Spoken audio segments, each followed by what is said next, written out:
Hey, mic check one, mic check two. If you guys are watching this live stream back on the replay, take advantage of the chapters. Take advantage of the chapters and skip ahead to the start of the show. I'm still setting up and giving people some time to tune in. Woo! We at it, guys. New week. I hope you guys had an awesome weekend. And if you got an opportunity to check out the weekly recap live, we finally have a format that I'm happy with. I worked on it earlier today as well. And last night when we got done with the live stream, so we could make it sharper, so we can polish it up, so we can get it where it need to be. Because we got the format, but we need to get the flow of the show a little bit better and tighten that up. So I've been working on that. But thank you guys so much for tuning in, for subscribing, for supporting the channel. And now we got some people that's actually been supporting through Cash App and PayPal. So let me tell you how I plan on doing this moving forward. We're going to do sponsorships. So it's going to be right here, bottom right hand corner on your screen. And it's going to work in $10 increments. So it's starting at $10.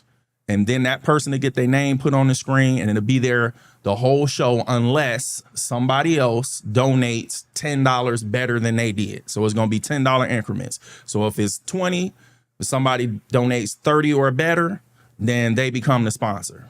So that's that. But I'm going to put that back on the screen when we do the community support segment of the show. So I told you about that. And we got about 2 minutes. Ooh, this thing is a whole lot different when I'm on time, ain't it? So it's a whole lot different. Oh, man. So let me go ahead and have this stuff set up so we can have this done. We're doing Google first, absolutely.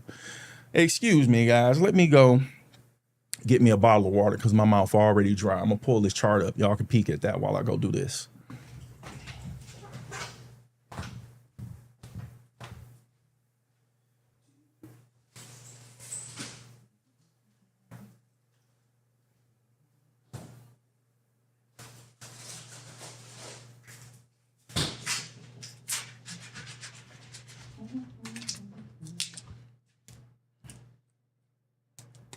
Ooh, it's nice and cold, guys. It's nice and cold. I am here. Let me put this back on me. Ooh, that water nice and cold. Straighten up my chair. Thank you for tuning in. Hit that like button and consider subscribing to the channel. I would greatly appreciate it. We are starting on time tonight. Yes, we are. Compared to how we do sometimes. Ooh. Oh, I got to get the social stream ninja going. What am I doing? It's 11 o'clock now. This will only take a second, guys. Let me make sure that I'm getting my chats from my different places that we're streaming at. Okay, it worked, but I need to adjust the sound to get it on the speaker so I can hear it. Let's do this test again. Way too loud. Let me turn this down and we can start the show. There we go, guys. One more test. Check the sound. Yeah, that's better. All right. Let's go ahead and get the show started. Let's get this show started. All right. Welcome to Market Recap Live. I'm your host, Joseph Martin, and thank God. Oh, thank God. It is Monday, guys. It is Monday. And tonight we are taking a look at ticker GOOGL, but you might know them better as Google. Google Incorporated was founded in 1998 by Larry Page and Sergey Brin, with its first office opening in a garage located in Menlo Park, California. Alphabet Incorporated was formed in 2015 as a holding company restructuring. It is headquartered in Mountain View, California, where the company had already been based for many years as Google. Now they're publicly traded on the NASDAQ and have a market value over $4 trillion. Yes, that's T, trillion dollars. Google is in the interactive media and services industry in the communication service services sector, and they are listed in the S&P 500 index. Some of Google's competitors are Meta Platforms, ticker META, Microsoft Corporation, ticker MSFT, and Amazon.com Incorporated, ticker AMZN. We're going to review Google's earnings, their website, and pull up the charts to perform a quick technical analysis. But before we do that, let's do our roll call and check our stream poll. We are streaming live on YouTube, Facebook, and X. Let's get this chat going and tell us where you're tuning in from. Put a YT in the chat if you're tuning in from YouTube, FB for Facebook, and an X for X. While you guys are filling up the stream and the chat, here's the mission statement. We are building a community over here for people who want to take control of their financial situation by learning how to unlock the wealth building power of the stock market. And we are streaming Monday through Friday following trading sessions at 11 p.m. Eastern time. The U.S. stock market regular trading hours are 9:30 a.m. to 4 p.m. Eastern time. And there's a link for the New York Stock Exchange calendar down in the description. Okay, let's get to it. Let's get to these earnings highlights, pre-earnings, because Google is going to announce their earnings on Wednesday, I believe. So we about to talk about that right now. So let's go here, here, and here. Bam. All right. So here we go. Alphabet Incorporated, aka Google, ticker symbol GOOGL, the $4.3 trillion company, is reporting its second quarter 2026 earnings on Wednesday, July 22nd. They have a 52-week high of $408.61, which took place on May 18th, and a 52-week low of $186.15 that occurred on July 21st last year, which is a trading range of $222.46, and they closed today at $351.99. Google is expected to report $116.9 billion in revenue on the top line, with an expected adjusted EPS of $2.90, which would be 43.2% lower than the $5.11 they reported the previous quarter. The earnings will be released after the market close, followed by a 4:30 p.m. Eastern time conference call. That 52-week low compared to today's closing of $351.99 represents an increase of 89.01% in just under a year. So if someone invested $1,000 last year in July at that 52-week low of $186.15, they would be seeing a gain of $890.10. Woo. All right, guys, we did that. Let's move on. Ooh, I like when that goes smooth. You don't understand. Let's move on. Here we go. Researching a company. Let's talk about why we visit these company websites. We're looking at the visuals and text to find answers to these key questions. What goods and or services does the company sell? How important are those goods and services to their customers? What makes this company stand out from the competition? And how well do they take care of their employees? Where we look for answers in four main areas: the homepage for goods and or services, about us for purpose, vision, values, and mission statements, careers for employee benefits and opportunities, and investor relations for stock quotes, charts, and financial reports. And for your convenience, all companies featured in tonight's live stream are down in the description. Now let's go visit Google's website. Here we go. Bam, bam, bam. Guys, we on a roll tonight. I'm feeling good. Let me sip some water. All right.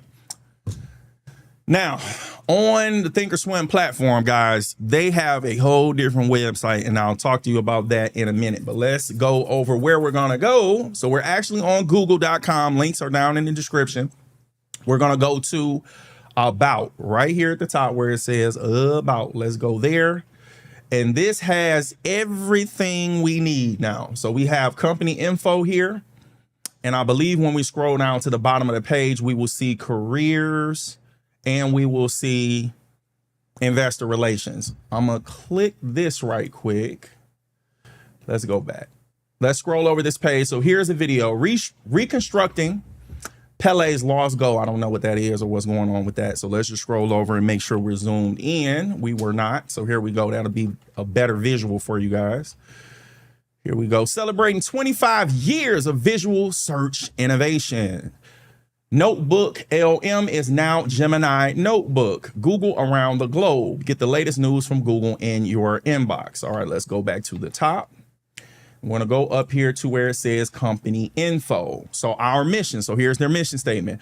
Our mission is to organize the world's information and make it universally accessible and useful. That's plain and simple, right straight to the point. Research and technology. Our teams are working to solve complex challenges, advance the field of AI, and help as many people as possible. So very good, very good.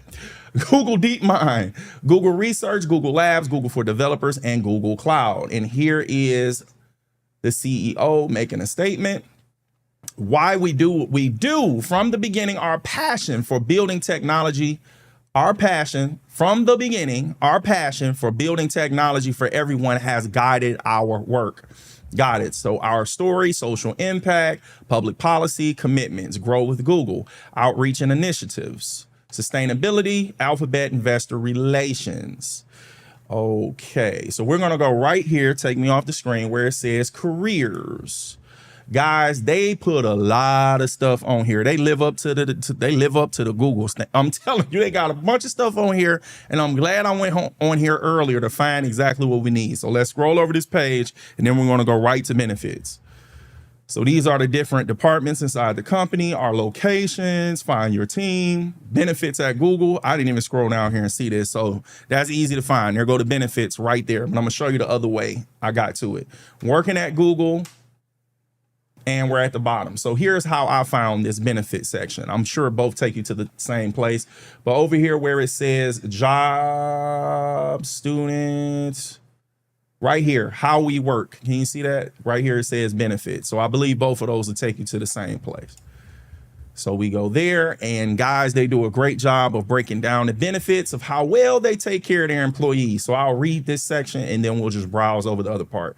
Benefits at Google. We strive to provide Googlers and their loved ones with a world-class benefits experience focused on supporting their physical, financial, and emotional well-being. That's what I'm going to give you. That's what I'm going to give you. Put me back on the screen. So health and wellness, financial well-being, flexibility and time off, family support and care, community and personal development. Oh, that's the first time I ever heard of that, personal development. Googly extras, hear from Googlers themselves. All right, got it. Now, here's the website that they have on the bottom of, not on the bottom of, here's the website that they use for Alphabet. So it's not going to come up as Google. So that website is also down in the description of the video. That website is abc.xyz. Okay. So normally when we go to the investor relations websites on companies, we're able to find the stock quote, the current stock price, and the charts and investor tools. Google doesn't have any of that. They don't have any of that under their investor relations. I already looked earlier, so this is what it looks like. But they do have the financial statement thing, They do have the financial statements here.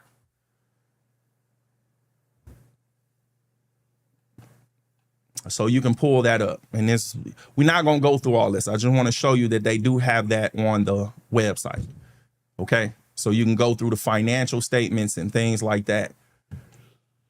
Earnings release, 10Q, but they don't have what we usually look for, okay? Or what we usually go over. So we're going to move on. Let's go here and let's talk about what I have in my research. We went to the website. We got that. Okay, clients and partners. Google does have clients and partners that are listed in the S&P 500. Some notable names include Apple, ticker AAPL, Amazon.com, ticker AMZN, and Microsoft, ticker MSFT. All right. Now, if you noticed, I also mentioned that Amazon and Microsoft were competitors, which they are, but they are partners in the fact that their products are so deeply integrated into the global internet, they can't afford to block each other without making things difficult for their own customers. So that's why they showed up as competitors and partners. All right. Now, let's talk about mobile limitations. Before we look at the charts, remember, professionals trade from a computer, not a mobile device. Mobile trading apps are limited and don't have all the features that are available on full trading platforms. Now let's look at Google on the charts. Here we go. Bam, bam, bam. Ooh, we on a roll. All right, we can remove this drawing right here. We don't need that. So remove drawing, and then we'll take me off the screen and put this right disclaimer up there. There we go. All right, let me check my drawing tool, make sure we're good. So we're looking at Google on the 1 year daily chart. Let's do this again. Something happened. Something happened. Here we go. We are looking at Google on the 1 year daily chart. There we go. Here is their 52-week low of $186.15. And here is their 52-week high of $408.61. Bam. We got that. Now, what I want to do is put me back on the screen, and we are going to look at the 10-year weekly chart. So let's take these boxes off because that's going to be in the way. And here we are, 10-year weekly. Took a minute to load up, didn't it? Take me back off the screen. It scared me, made me nervous.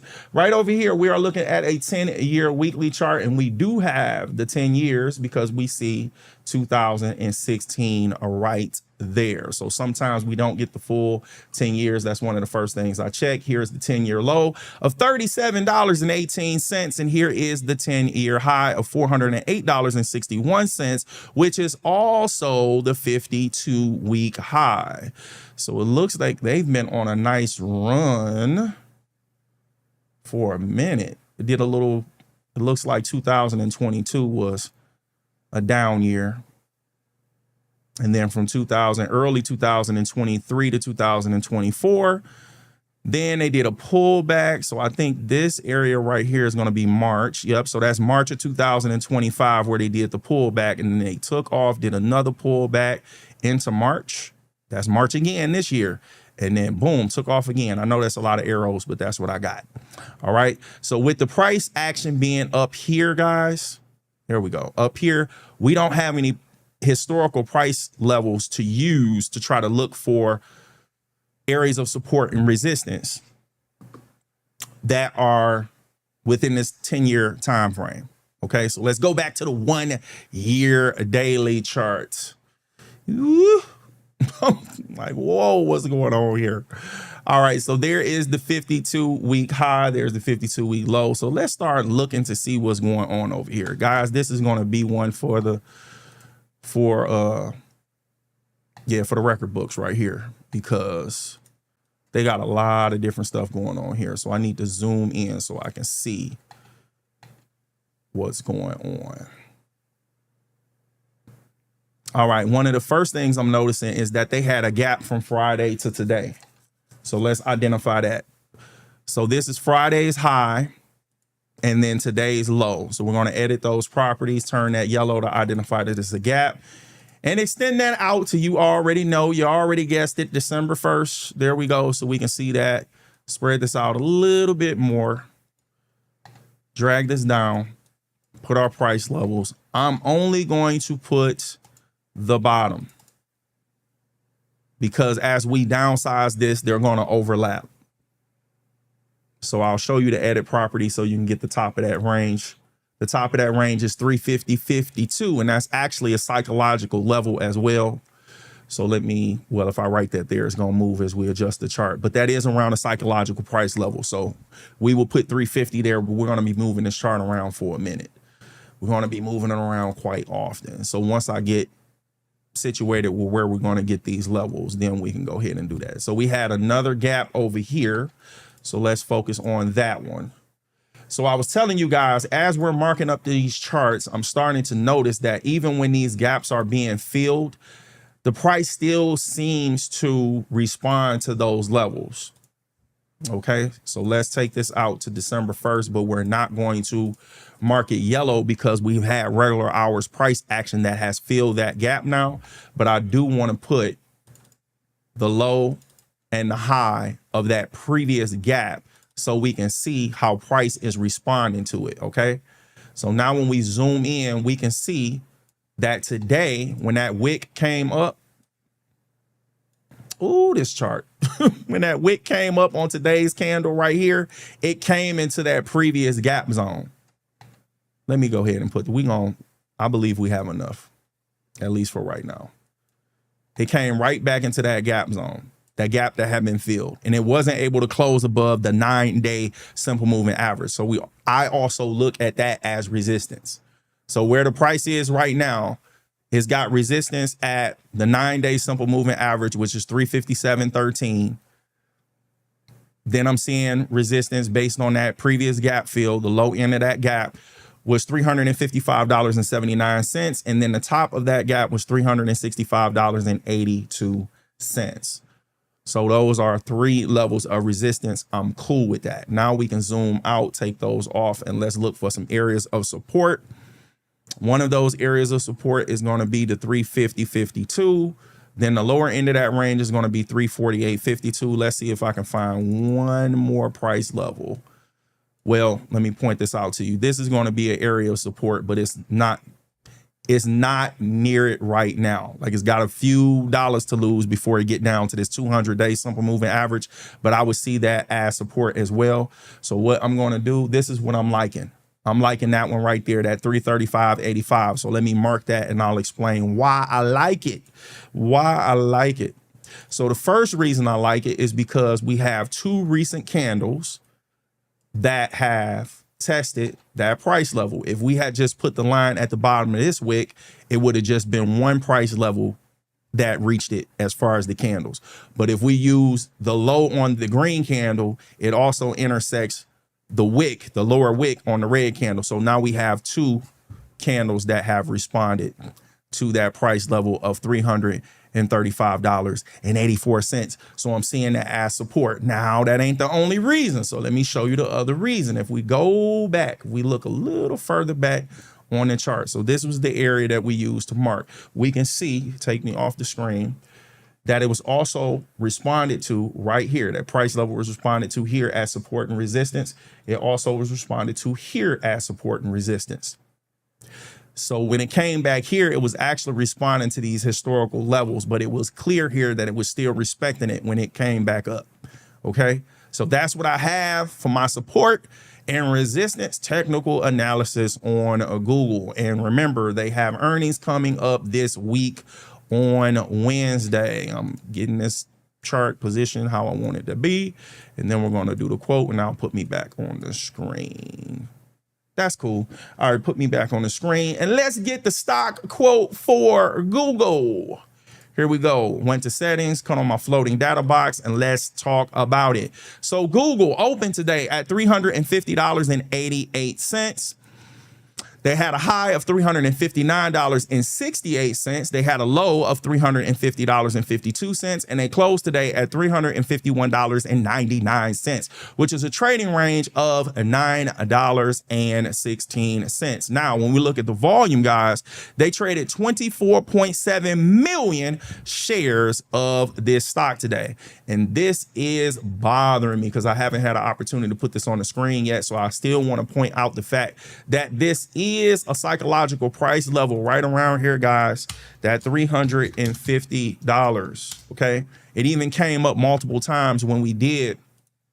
It wasn't exactly $350, but it came up multiple times in the stock quote. When we go right here, we see 350 as the open and the low. And 351 ain't that far from it. Okay, so that's a psychological price level right there of $350. Now let's talk about the volume, which we just had mentioned about today, but we need to see what the average trading volume is. Like, is it a big deal? Was it high? Was it low? What's going on? So take me off the screen. Here we go. The average trading volume for Google in a daily trading session is 33.9 million shares traded in a daily trading session. I don't know how many times I said daily, but I wanted to make it clear. All right. So we're going to round this up. About 34 million in a daily trading session. Today they came in at 24.7 million, which was below average. Okay. And not only was that below average, Friday was below average. So they traded 29. Let me clear that. Let me clean that up and point all the way down. Here's the label down here, previous. So that's going to be this candle right here. That's Friday's candles volume. So they came in at about 30 million shares traded on Friday. So both of those days were below average, but coming in today, we can see that the volume is just getting lower and lower, at least from Friday to Monday. So both of those days is trading below average. Okay. Put me back on the screen and here we go. Now, how low is that compared to the other most recent 252 trading days? I'm glad you asked. Today's volume, this candle right here, is higher than 46.4% of the most recent 252 trading days volume. To be specific, only 117 of those days had lower volume than today. So that would be DB days below, days above DA. So you had 135 of those days who had higher volume than today. Bam. So we got our technicals done with Google. So let's move on. So let's go here. Bam, bam, bam, bam. Got it. All right, now let's move on here. We got a chat. Give me 1 second. I'm going to pull you up. Snight Bella, good evening. Glad to see you here. Appreciate you for the chat. You know it helps out tremendously, and I appreciate you so much. Hope you had an awesome day in the market as well, and an awesome day in life. I hope you had both. Thank you so much for the chat. Glad that you are here. Glad you are here. So let's go back to here. Bam, bam. And next part of the show. Here we go. Community support. Back to the community, and shouts out to Snight Bella because they part of the community. Back to the community. I would appreciate it very much if you guys share the stream, hit the like button, subscribe, and if you wish to send a monetary gift to support the content, Cash App and PayPal links are down in the description as well as on the ticker on the screen. Now, it takes $10 to become the first sponsor of tonight's show, which I talked about at the beginning of the live stream. So here is that. Bam. There we go. So we're going to leave that up. If somebody becomes a sponsor, we'll update it during the show. But there you go. All right, now let's move on. What we got next? Yeah, the S&P 500 index. Okay, let's look at what the S&P 500 index did today by using the SPY ETF. This ETF gives investors an opportunity to participate in the broader U.S. market by allowing them to own a percentage of each company inside the S&P 500 index. So let's go back to the charts. So here we go. Bam, bam, bam, bam. S&P 500. There we go. All right, so what we're going to do, let's zoom out, go up here to our symbol box. Let's put in SPY. There we go. Okay, guys, it looks like that gap we had. I'm talking too fast because I'm seeing, I forgot. Got an audience. Y'all can't see this. So we're looking at a 1-year daily chart on the SPY. That's what we have going on. Here's their 52-week low of $619.29. And here is their 52-week high of $760.40. Ma'am, we got that. Now let's clear that out. Put me back on the screen and let's start adjusting this chart so we can focus on where we are right now. Okay, so immediately, I know this looks like a music grid with all these lines, but guys, it's been responding to these different areas of support. So the first thing we're gonna do is look at the fact that this gap, that yellow gap, has been filled.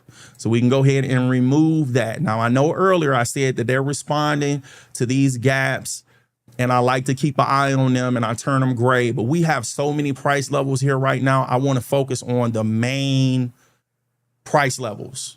To me, those gaps in between those price levels, especially if they're small, they're going to be noise once it's filled. So today it was filled because this price action on this candle came up to test that 9-day simple moving average, and it came all the way back down here and closed below this area of support, which is now resistance at $744.44. Okay, let me fix something right quick. Bring this back over.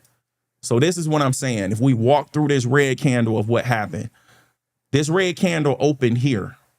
So it opened here, came up, tested that 9-day simple moving average, came all the way down here, and then ended up closing here, which is below that area of support. I called it support at first because that's where the price started at. But once it closed down here today, now that's resistance. That $744.44 is resistance now. Okay.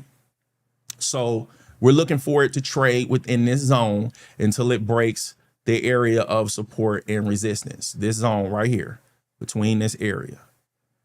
So our level of support right now, undo that squiggly wiggly wiggly. Our area of support right now is $737.05. And it's still trading below the 9-day simple moving average. And I believe this candle right here, that was I'm reading the 9-day simple moving average. So the 9-day simple moving average is $750.84. That candle closed at $750.72. So I know it looks really close, but it actually closed below that 9-day simple moving average. So since Thursday of last week, the SPY has been trading below the 9-day simple moving average. So this the third day is closed below that simple moving average, which is the 9. And now it's trading between these price levels of $744.44 and $737.05 for the last 2 trading sessions, Friday and today. So what we want to pay attention to now, we want to look at the volume. What type of volume was on the candle today? And from what I've seen, looking at the markets and what ended up being gainers and losers, it doesn't look like it was a lot of volume in the market today. That's my observation of it. But let's go ahead and do our stock quote, and then we can talk about, well, the ETF quote, because it's ETF. Let's do our ETF quote, and then we can focus on adding the volume to our technical analysis. So the SPY opened today at $747.06. They had a high of $748.73, and they had a low of $741.51, and they closed today at $742.09, which is a trading range of $7.22. Now, when we look at the trading volume, guys, today they traded 50.4 million shares of this ETF today. I know that was bouncing around. So is that a big deal? Is it a little deal? We about to find out. So let's take off the floating data box. Let's take me off the screen. And here we go. The average trading volume for the SPY is 72.5 million shares in a daily trading session. They traded 50.4 today. So that would be this red candle right here. Now, with them trading that, we obviously see that's below average. And we can see right here, the previous trading volume was 62.6 million. So this is the smaller body candle that formed on Friday. So that day had higher volume than today. So we see both of these days, Friday and today, are both trading below average. And we see that volume is decreasing. But today had a bigger body candle than Friday. Okay. It looks about like the trading range is about the same. So the way we would look at that real quick, we cut back on the floating data box and then we'll finish wrapping up the volume. So we look at the range. So Monday's range was $7.22. Friday's range was $6.49. So about a 70 cents difference. Got it. Okay, now let's look at the volume rank percentile. Take this back. Volume percentile. Now volume rank percentile. Volume percentile. I got a habit of calling it that, but it's the volume percentile. So out of the most recent 252 trading days, today's volume, this candle right here, is only higher than 38.5% of those candles. To be specific, only 97 of those 252 trading days had lower volume than today's volume. Got it. All right, now let's go ahead and move on. Let's go here. Bam, bam, bam, bam. Got it. Now we talked about chart. Let's talk about sector performance tracker. Time to follow the money, guys. Let's look at each sector inside the S&P 500 index to see how they perform today. All right, let's go do that. Now, let me tell you this right off the bat. I did not get our notes prepared for today, but it's cool. It's cool because it's Monday. So since it's Monday, we're not really comparing it to anything. So I'll make sure that I'll update it for tonight and we'll be ready for tomorrow. I got you, but we don't really need it for today because we're not comparing it to nothing. We want to see how it's playing out throughout the week. So we go to sector performance. Here we go. We're looking at 1 day. So we want to see how all of these sectors, including the SPY, perform today. And then we're going to pull up our watch list and you guys can see what's going on with that. So the SPY closed today down 0.2%. Energy is up 0.5%. Materials is down 1%. Industrials is down 0.7%. Consumer discretionary is down 0.7%. Consumer staples is down 0.4%. Healthcare is down 1.1%.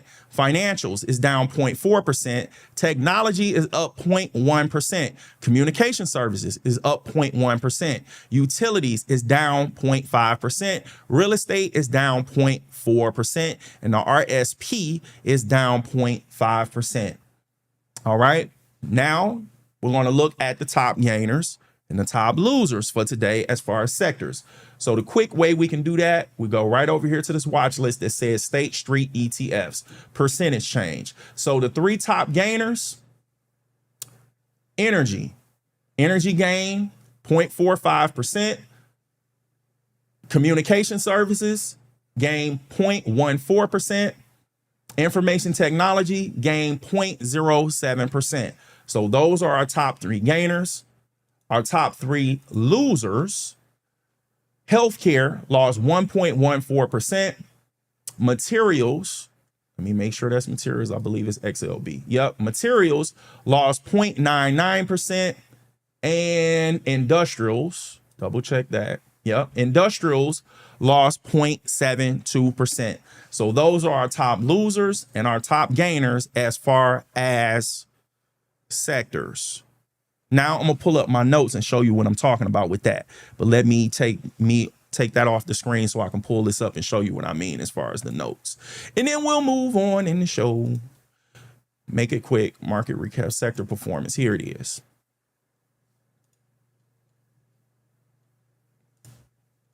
All right, so here's our notes. This is what they look like. But this is our notes from last week.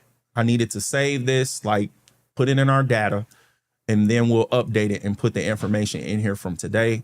And just in case I get distracted and mess around and forget, let me pull you guys over here. I can't see because this thing pulled up and blocked the thing. Here we go. All right, so those are the notes from last week. Just so I won't forget, I'm gonna go ahead and put those tickers in right here as far as like the gainers and the losers. So the losers were, so if I put it on this row and then I'll update this later. So the losers, top loser was XLV. Then we have XLB and XLI. And then the three top gainers, put this back on the screen. Three top gainers were XLE, XLE, XLC, and XLK. Got it. So I got that in our notes. I'll update it later. We can move on with the show. Collapse that. Bam, bam, bam. All right, now we go here. Boom, boom. Got it. Now let's look at the S&P 500 biggest gainer and loser of the day. But first, we're going to look at the loser so we can end the night on a high note. All right, let's go back to the charts. Bam. Yeah, we're good. Change this back to pro market closed. And here we go. We're going to go to the market watch tab. and we already have the S&P 500 watch list pulled up. So the biggest loser for today, guys, is Carvana Company, ticker CVNA. Guys, they lost 4.75% today, and their previous close was $67.34, and they closed today at $64.14. Now, I don't know how accurate this is, but I'm just telling you why I felt like it was low volume in the market, because I didn't see any gainers or losers that were like above 10%. So that gave me an idea in my head, like, I need to pay attention to the volume. I don't think it was a lot of volume in the market today, because if it's some volume behind these moves, we usually see at least one or two companies that move beyond 10%. Like, I didn't see that today. Okay, so let me pull the calculator up. Let's do a hypothetical, bring this over, bam, bam, bam. So today, let's say somebody invested $7,500. So if they invested $7,500 and they lost at 4.75%, turn that to a percentage, we negate it, they would have lost $356.25 of their $7,500. So we add that principal back to it, the $7,500. They would be left with $7,143.75. Got it. Now let's close this out and let's move on. Let's go up here to the Analyze tab after we select Carvana. Let's do that.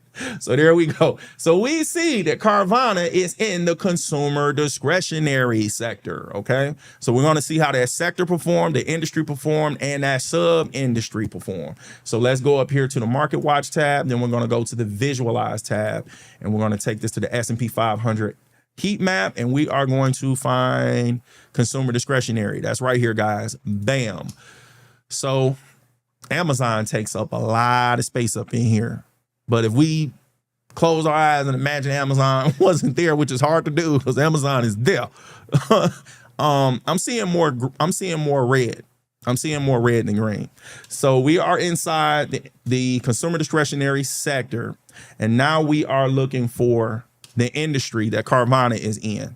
So they are in the specialty retail industry right over here. So let's go in there and take me off the screen. I don't know if I'm like, Carvana is over here. So this looks like automotive retail. That's the sub industry. And all of those did bad today. Wasn't just Carvana. So we checked that out. Now let's go over here to the Analyze tab. And let's go over Carvana before we go to their website. So here's the official company name, Carvana Company. Here's their website. Link to their website is also down in the description. Carvana Company, together with its subsidiaries, operates an e-commerce platform for buying and selling used cars. Got it. We ain't gonna spend a lot of time on that. So let's go ahead and go here. Bam, bam. We already have Carvana pulled up. Let me pull up their website. Here we go. There we go. All right, just browsing over the top. You click on this burger. Nah, we see about Carvana right here. So we see about us. Can you see that? Yeah. Let me take the sponsorship off for a minute. So we see about us and careers. Don't see investor relations, but at least we see that. So let's just browse over the website and we'll come back to that in a second, guys, if we need to. So right car, right price. Popular vehicle styles, explore cars you'll love, shop popular models. Guys, anytime we visit a consumer discretionary website, it's going to be sale, sale, sale, sale. They want you to buy whatever they're selling. That's all we see on the main page, which is good for business because most people coming to the website ain't doing no research and like we doing, but we doing it. All right. Will drive you happy. I'd rather somebody drive me happy than crazy. So I'll take that. So those are the different brands. All right, now we're down at the bottom, and here we go, guys. Here we go. So we have investors. So we found that now. There's about us, and there are careers. So we're good. Let's go ahead and go to about us and get started. About us, why Carvana? Put me back on the screen. Make sure we at 150. We're good. Get the car without the car salesman. Your experience doesn't end once you get the keys. Our goal is to make sure you have peace of mind when it comes to your new ride. 100% online, pick up your car or have it delivered. How it works. We're looking out for you. Inspected and reconditioned, 7 days to love it or return. return it. Customer reviews. What did this say? 7-day money back guarantee. All right. How can we help? All right. We went over to About Us. Let's move on to careers. Bam. Let's check to see if we zoomed in good. We're good. Work at Carvana. Be part of the team disrupting the car buying status quo. So I see up here where it says culture. So we might come back up there and look at that. Customer delivery, customer care, inspection centers, find your home, technology. So these are the different departments inside the company that people can work for. What's the word I'm looking for? Candidates and employees can work for. Here's the culture. Basically, humans having a blast making car buying easy for other humans. Smiling. It's a thing around here. We have each other's backs. Want to know more about culture at Carvana? So you can read there. Be brave. Perks of the job. Okay. This looks like the benefits, guys. Yeah, Carvana offers amazing perks and benefits. Well, if you read it, you'll see that. So health insurance, 401k, tuition reimbursement, employer referral program, pet care discount. Well, they take care of your pets too. Carvana wellness program. Your birthday is a holiday. I like that. I like it. Vehicle discount, paid parental leave. All right. It says something about dental insurance and vision. So they did a good job. They gave you a good little overview there, I feel like. In the news, we don't like to brag, but so those are some things they've been recognized for. I like when they show maps as well. So they have a map there. Carvana making impact here. Cool. We got through it, guys. And we got the benefits. I like this flow tonight. I'm liking this. So let's go to investors. It's going to be over here behind me. So here we go. Investors right here. Bam. Blow this up. 11. Zoom in. We already zoomed in. Put me back on the screen. All right. So stock price and stock info. We click on that hyperlink right there. Let's browse up. I'm looking at the top. Investor resources. I don't see it there. I believe it's just here, but let's scroll over the page. Oh, that's the bottom right there. All right, stock info. You can't see it. Here it is, guys. Right here where it says stock info. Click on that. Share price and chart. Yeah, guys, they don't have it. We have looked at Carvana before, and this was one of the websites, and they still don't have it. So this was a while ago when we looked at this. They don't have they have the link, but they don't have the stock quote or the stock price chart on their website. All right, so let's move on. Let's talk about the clients and partners that's listed inside the S&P 500 and other things like that. So let's go here. We have the sponsor thing up. We got Carvana. Yep, absolutely. So let's do this. All right, Carvana company, ticker CVNA. When it comes to their goods and services, they manage a vertically integrated e-commerce platform across the retail, wholesale, and automotive finance markets, offering solutions such as, number one, complete online vehicle purchasing options, including 360-degree digital showrooms and home delivery for digital first buyers. Number two, scalable automotive inventory products, including inspected pre-owned cars, trade-in valuations, and rapid online financing for customers. And number three, optimized automotive logistics systems tailored for nationwide vehicle distribution, fast inventory turnover, and automated fulfillment. Looking at their S&P 500 clients and partners, notable names include Ally Financial, ticker ALLY, Citigroup, ticker C, and JP Morgan Chase, ticker JPM. All right, now let's go to the charts. Got it. Bam, bam. My mouth is dry. Let me get some water.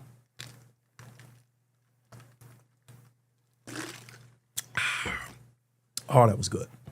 All right, charts. Here we are. We are looking at Carvana on the wrong time frame. So let me move that. Let me change that. So here we are. We're looking at Carvana on a 1-year daily chart. They have a 52-week high of $97.38 and a 52-week low of $54.46. And they have earnings coming up in 7 trading days. That's what I'm looking up right here. I got a nice little label that tells me that. So the actual date for earnings, if we come down over here and mouse over it, is scheduled for July 29th after market. Okay. And they had a red day today. They had a nice little red. Looks like it's trading in a consolidation range as well. So let's take some of this stuff off. Let's peek at the higher time frame. So here we go. Now we're looking at a 10-year weekly chart, checking to see. Here we go, guys. Here's an example of what I'm talking about. This isn't the full 10 years. If we go back here, the furthest back we're going is 2017. So this is going to be a 9-year weekly chart. So they have a 9-year low of 71 cents. Can you believe it? Wow. And a 9-year high of $97.38. What is the percentage return on that? I have got to see. Let me hide that so I can try to catch this. So it was 71. I'm probably not going to get it, but I know how to fix it, guys. Be resourceful. So we go there and then we get to this 52-week high.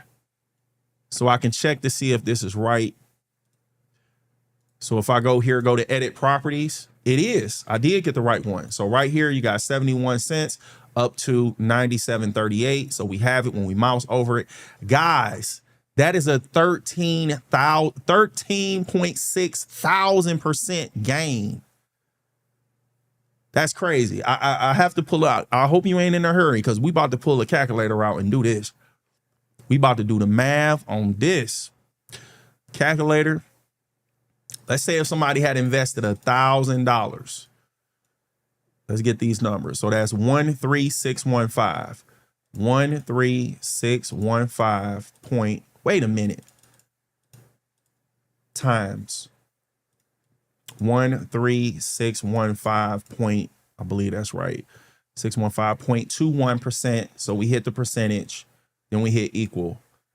$1,000 would have turned into $136,152.10. Whoa. What was the time period? So if we mouse over it, it'll tell us the days. So that's 1141 days. So we, come on now. Oh, it's tripping. Oh, it's tripping. There we go. So what was it, 1141 days? Yeah, okay, clear this out. 1141 divided by 365. So about 3.12 years. Little sort of about 3 years and a month or a month and a half, somewhere up in there. Just investing $1,000. Guys, that's crazy, man. Woo. All right. The opportunities be out here. Got to do the work, though. Got to do the work. Got to do your research. Got to do your work. All right. So guys, what I'm seeing right up in here, the price action is down here now. So last time we looked at Carvana, I have no idea where it was. I have no idea where it was, but I'm looking for some price levels based on where the price is now. I believe we're good with supports. We have a few lines down here. We need to find some areas of resistance. So let me just start putting a few lines here. I like that one. And that one. All right, now we're going to look at the lower time frame and see what we got. So here's today's candle, that red one right there. This is our candle. So it closed below that area of support or level of support at $64.87. It's acting up. Give me a second. $64.87. It's also below the 9-day simple moving average. So that would be an area of resistance I would pay attention to. So the first level of support, we can see that it was responded to here on these days. So that's significant, the $61.73. And then we have this support zone down here. So let me put take me off the screen. And I'm going to go ahead and put the second price level there. So let's undo that. And then I'll need the price level go here. And I'm going to double check if that's the bottom of the zone, but I believe that's it. So $55.08, go to edit properties, and that is $55.08. So that's it. So we have a few areas of support. We have these four. Now I'm looking for a few areas of resistance. Guys, we got enough. So I'll point them out to you. Here we go. This is the 200-day simple moving average. That's going to be resistance. We can see that on Thursday, that wick came back and tested it. It got tested over here. It got tested over here. A few days tested it. So it's responding to that 200-day simple moving average as resistance.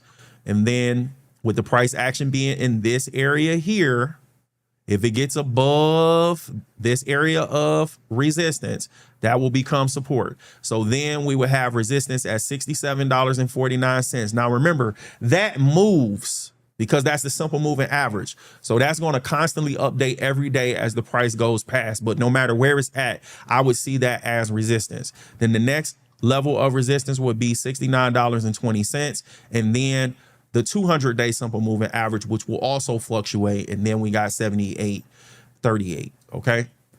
So those are our technicals. And I want to point this out to you. It seems like it's spending most of its time in between 69.20 and 61.73. So if I highlight this, I know it came out of it a few times, but for the most part, it looked like it's in here. So it's either going to break to the upside or break to the downside. I believe that what we're seeing right here is consolidation. That's what I think I'm seeing. Okay. So that's that. Now let's talk about the volume. Let's get the volume involved in these technicals. So we can take this off. We're going to go to the floating data box. Let's see if this looks too busy. Can I leave it? Yeah, that looked too busy, guys. We're going to take that off. We're going to take that off. Let's delete all of that. There we go. We don't need this. Those are my labels. We go to settings, floating data box. Let's get the quote. Let's get the stock quote for Carvana. So Carvana opened today at $67.65. They had a high of $67.96. And they had a low of $63.81. And they closed today at $64.14, which is a trading range of $4.15. Now, when we look at the volume, guys, they traded 10.4 million shares of this company today. Is that a big deal? Is it a little deal? We don't know, but we about to figure it out. So let's go up here to the settings, cut off the floating data box, take me off the screen. We come over here, and the average trading volume for Carvana in a daily trading session, guys, is 16.1 million. So today's volume was actually below average, coming in at 10.4 million. And this is Friday's candle that closed below this $69.20 area of support. Actually, it was resistance because it opened below it and it closed below it. So that's resistance. And it's trading below it now, so it's resistance. That volume was 8 million shares. So we do see an increase in volume from Friday to today, and it's increasing as it's moving to the downside. Didn't mean to do the arrows like that, but yeah, to the downside. And both of those are below average, but we do see an increase from Friday to today. Got it. Now we put me back on the screen. Let's talk about this volume a little bit more in detail. So out of the most recent 252 trading days, today's volume is only higher than 29% of those days. To be specific, or to be exact, only 73 of those days had lower volume than today. So we see 73 in red. Okay. Now, why is that in red? I want to know what the threshold is. So I'm going to go up here to my code for that. So we go to volume percentile right here, edit sources. Matter of fact, we don't have to go here. We go to settings. There should be a threshold. I don't see it. I would have to actually go in here. Volume percentile. Yep. Edit sources. What's the threshold? Oh, that's a long code. Ooh. I had to do some research to find out what that is. I know we have the 80%, but I want to know why that label turns red. So if I go down here, lowest if red, signal, days below, condition 2. So I read condition 2, volume percent. Yeah, I'm gonna have to go into that code. But I want to know what that number is, because there's a reason why it turns red. It's got to be a specific number. Like, is it lower than 80? Is it lower than 90 days? It's a certain number. I want to find what that number is in that code. So that's gonna take me some time. I don't want to hold the show up. So we talked about that. Days above, days below. We did the volume. Okay, we can move on. We can talk about the gainer. Let's go to the gainer. Let's go to the biggest gainer. So let's go back to market watch. Let's get back to the S&P 500 with here, and we go to the quotes sub tab. Now we change this to the gainers, guys. The biggest gainer for today is ticker GPN, Global Payments Incorporated. They gained 5.85% today. Their previous close was $77.82, and they closed today at $82.37. Now, just for a brief reminder, remember how I was telling you earlier that the losers weren't more than 10%. As you can see, out of the whole S&P 500, nobody gained more than 6% today. So these were little things I was looking at like, it just seemed like it was a little low volume today because it wasn't a lot of momentum behind the moves. So that's what I was seeing. That's what my spider senses was telling me. Okay, so now let's do a hypothetical. Pull up the calculator, clear all of this out. And what were we using? I believe we were using $7,500. Right. So if somebody invested $7,500 and got that 5.85% gain, we hit the percentage, they would have gained $438.75. Add that to the principal, $7,500. Total investment would have grown to $7,938.75. Bam, got it. So now we can clear this out, go over to the Analyze tab. After we select Global Payments Incorporated, go to Analyze, and we can see, guys, they are in the financial sector. So we're going to see how that sector performed, the industry performed, and the sub-industry performed that Global Payments Incorporated is inside of. So let's go back to the Market Watch tab. Then we go to the Visualize sub tab, and we're looking for financials. Financials is right here. So after we're in financials, here is GPN, Global Payments Incorporated. Take me off the screen. They are in the financial services industry. And let me back out. I want to show you something. I'm seeing more red, guys. I'm seeing more red than green, but this in particular industry, I'm seeing more green than red. Okay. So once we got inside that industry, the sub-industry that Global Payments Incorporated is in is the transaction and payment processing services. That's Visa. That's your Visa, your MasterCard, your PayPal. Global Payments Incorporated. Block Incorporated. So that's what we see over there, okay? Now let's go back to the Analyze tab before we visit Global Payments Incorporated website. Here is a link to their website, and it's also down in the description for your convenience. Global Payments Incorporated provides payment technology and software solutions for card, check, and digital-based payments in the Americas, Europe, and the Asia Pacific. Got it. Now let's go to their website. So we go here. Put me back on the screen, take that down. We have their ticker up. Yes, we do. Bam, we're good. All right, now I see careers at the top. I see company. Let's see, about us. Don't see investor relations. So that might be at the bottom. So we found 2 out of 3. Let's roll and scroll through the page and see what we can find at the bottom. Take payments anytime, anywhere with payment solutions designed for your business. Stay ahead in the fast-paced world of commerce, knowing we spent yesterday thinking of what you need tomorrow. Whether you're a merchant or developer, our payment solutions help you streamline, scale, and succeed. Payment solutions that fuel every transaction. Power the future of your business with an all-in one point of sale system. That's genius. So I guess the name of that system is called Genius. Yep, it's right there on the monitor, of course. Embedded merchant services from a trusted worldwide provider. Okay, those are testimonials, I believe. Here's some stats about the company. Over 100 companies, 73 billion transactions per year, 5 million merchant accounts, and over 4,000 tech partners. Be ready for what's next. Stay ahead, get help, scale up. Here's a video you can watch. You'll be in good company. So it looks like these are some of their clients and partners. Okay, tailored to your industry, go beyond payments and take the grind out of growth. Make reporting a breeze. Your uptick starts here. Are you ready to transform your business? This was a long scroll. My mouth dry. Oh my God. Drop some water on my stream deck. Don't want to short this out or mess this up. Woo. All right. So we're at the bottom. We're looking for investor relations. There it is, guys. It tried to hide from us, but we found it. So let's go back to the top and go to company. Yeah, it was company. So here's company, about us. Then they talk about brands. What type of brands do they have? Your partner of choice for commerce worldwide. Whether you're a small business or a complex enterprise, we help you stay ahead of what's next in commerce. Global payment. One company, one mission. Our global team. More stats about the company. End-to-end merchant solutions for endless possibilities.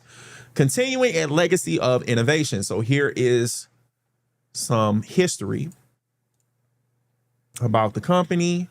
Showing up with passion and accountability. As a Fortune 500 company that spans the world, we combine the reach of a global partner with the specialized support of a local one. From empowering small businesses to connecting global enterprises, we care about everything our customers do. People, access, and belonging. Global reach, impact, and responsibility. Want to be part of the next chapter of global payments, investor relations. I don't think I've seen anything about vision and mission and all that. So let's go ahead and go to careers. Let's see what we can find in benefits. Let's see if we can find the benefits. And I'm not panicking, guys, because I'm learning right along with you guys. The more often we visit these websites, sometimes things like culture, vision, and values, they don't have on the main page or under About Us. Sometimes they put it under careers and investor relations. But if they have it, it's going to be in one of those three areas, okay? So your growth goes global. We are global payers. All right, we're still looking for the benefits, okay? Think like a client, act like an owner, the global payments way. Our values, see? Here we go, values. Our values are what set us apart. They inspire us to define how we show up for each other and our clients. What does discover more mean? So now they talk about explore our winning culture. Our goal is to elevate your career. We've created a culture that's inspiring and inclusive, where we empower each other to own it. Got it. Now we all over the place. So let's go back. Close that out. Go back. And let's finish going over this. All right, our global payers, where are the benefits? Find your people, get to know global payers, where you can find us, early careers, discover more related stories. Oh, they got a bunch of stuff on here that's not specific. That's what I'm seeing. It's like it's a lot of information, but it's not concentrated, if that makes sense. It's kind of like all over the place. Like, where is the specifics? Or whatever it is you're looking at. Like, say that this is mission, say that this is value, say that this is benefits, say this. Like, if you been watching the whole show, you seen how clean the other websites were when we were looking for something specific. We could go right to it. But I don't see the benefits, guys, so I'm moving on. I don't want to waste no more time. We got to go do our technical analysis on the charts. So how do we get back to investor relations? You know what? I'm going to close this out. We're going to go down here, go back to the main page, investor relations. There we go. All right. Blow this up, zoom in, see if we can find the stock data. I see it, reject all. Keep up to date and stay informed.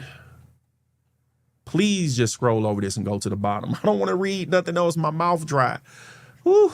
All right, business around committed responsibility. Got it. All right, now, stock data, guys. Here we go. Quote charts and other tools. Let's go to quotes. Please show us the quote. Look at it loading. Look at it. They're just messing with us at this point. Oh. They're just messing with us. Now, we done went through all this. Gave up on the benefits. Get over here, find this section after digging through all of these pop-up windows. This one went here, this one went that, and now the quote ain't even loading up. Go to the charts. It ain't loading up. How are these? And these, you know what's crazy about these? These are billion-dollar companies. Like, how are you billions of dollars? You got all these people working for you that's supposed to be in charge of this and take care of this, and the doggone website don't even load, or it's missing information. Like, some of the information ain't even there. And you know, part of the reason I think they miss stuff like this is because most people that go to the websites don't do the research on the websites. So they don't even know that it's missing. Like, when we was going to the consumer discretionary one, like Carvana, People coming there to rent a car. They're not going on there looking to see what type of company it is and what their stock price is and look at the charts. So since people don't come there for it, they don't know that it's missing or that it's not working right. But if you have that option there, it need to be working. This is ridiculous. I just ran it like this to give this time for this to load, and it didn't load. So I'm about to move on. This website wasted too much of our time. So let's go ahead and move on. Let's go here. And let's talk about what I found in my research about this company. So biggest gainer research, Global Payments Incorporated, ticker GPN. When it comes to their goods and services, they manage integrated payment technology solutions across the merchant services, issue solutions, and business markets, offering solutions such as, number one, complete merchant acquiring options, including point of sale hardware and omni-channel payment processing for retail business owners. Number two, scalable payment technology products, including digital wallet integration, recurring billing software, and enterprise payment gateways for corporations. And number three, optimized financial software systems tailored for secure transaction routing, global currency exchange, and fraud prevention. Looking at their S&P 500 clients and partners, notable names include Visa Incorporated, ticker V, MasterCard Incorporated, ticker MA, and Bank of America Corporation, ticker BAC. Guys, let me show you something. This thing's still loading. Now, we did all that. It's still loading. So anyway, let's go to the charts. Let's go here. And let's find out what's going on in their technicals. All right, charts. We're looking at a 1 year daily chart for Global Payments Incorporated. They have a 52-week high of $90.64. The 52-week low, $61.16. Guys, it was downtrending clean. It was a clean downtrend. Okay, now let's look at a higher time frame. And yes, it goes back 10 years. So we have a 10-year weekly chart that we just pulled up. Here's 2016. So we do have a 10-year look back. They have a 10-year high of $220.81.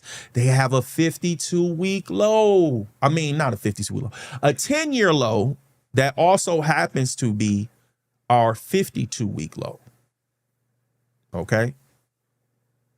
Now that stands out to me because this downtrend and this part of the downtrend was steep. Like right here, it was steep. Did a little bounce. Ooh. Ooh. It hurt my soul. That's why I'm making them sounds. But yeah, let's see what this low was. So $61. I'm looking back here, guys. I'm thinking about the ride up. So if this level, let me pull some crosshairs up and take me off the screen. So looking at these crosshairs, that's $65.03 just about. So going from $65.03, guys, these are 10-year lows. These are 10-year lows. Where we at now, this was as if you bought it 10 years ago. It came down lower than what it was 10 years ago. We just marked it.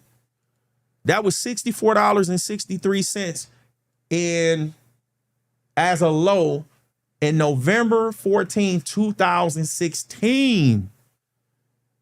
You getting it for 2016 prices. And then it looked like it came down right here on, that's April 21st, 2025 to test that 10-year low around $64.63. Came up to about there. So it came up to about $90 and some change. And then it's been trending down since then and came down and made a new low at that $61.16. All right, guys, let's get these technicals done. So here is some resistance at this 200-week simple moving average. And that's also close to a psychological price level, which is going to be $100. Okay, so we see that. And also on the weekly chart, we see that the price has gotten above the 9-week simple moving average.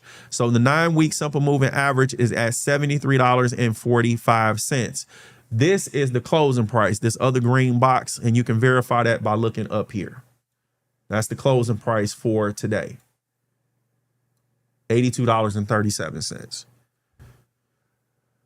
So looking at the weekly chart, guys, we can close this out. Put me back on the screen and we can zoom in on this area of the weeks.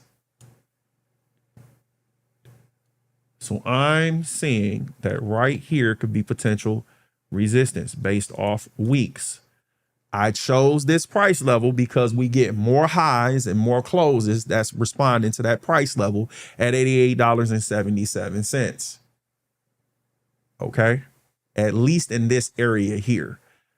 Over here is not as close to it.